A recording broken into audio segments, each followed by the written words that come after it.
with the advent of COVID, right? Everybody, right, from you know hospitals, doctors, small companies, large companies, everybody went to video conferencing calls.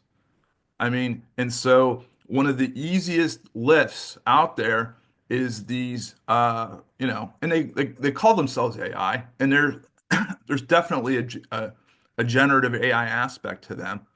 But the tools that actually, transcribe the audio uh, into into a text format.